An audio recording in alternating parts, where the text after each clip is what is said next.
شنو دليك شنو؟ يا برو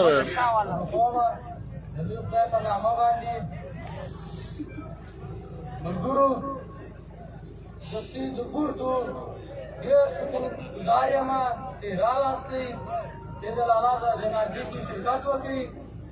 د څو خبرې به لنډې درته وکړم نن دا عوام دا خلکو چې په کراچي کې دي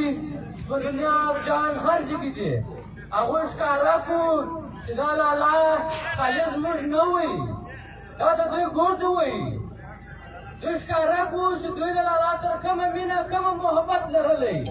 دوی دا ښکاره کړو چې لالا یې کړی نه وي که لالا به دوی څونه مین وي د هغو نه دوی به لالا مین ول او که د دا پاکستان انټیلیجنس ادارې دا سوچ کوي چې موږ یو عثمان خان مړ کړي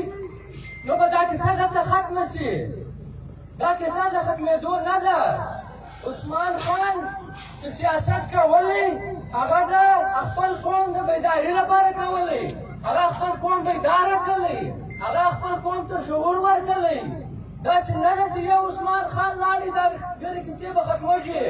دا د قوم فکر دا د قوم سوچ دا د قوم غمخواري به ختمه شي دا قطعا نشي ختمېدلی چې دا رنګه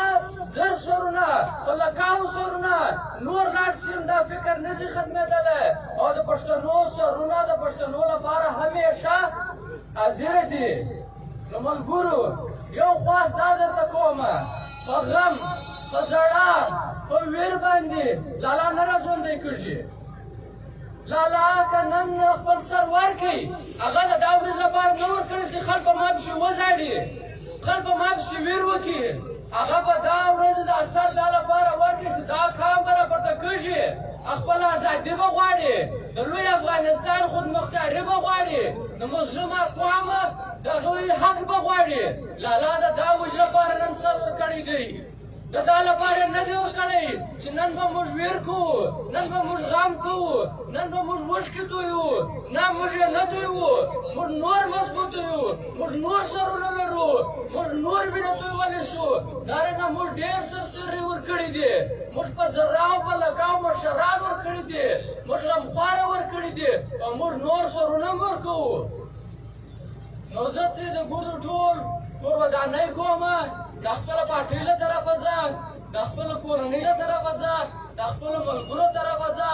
چې ډېر کورودان د هر قوم د هر ګوند د هر طبقې خلک وکیلان دي که ډاکټران دي که کاروباریان دي که هر څوک دي موږ یې ګرده کور ودانۍ کوو ډېره مهرباني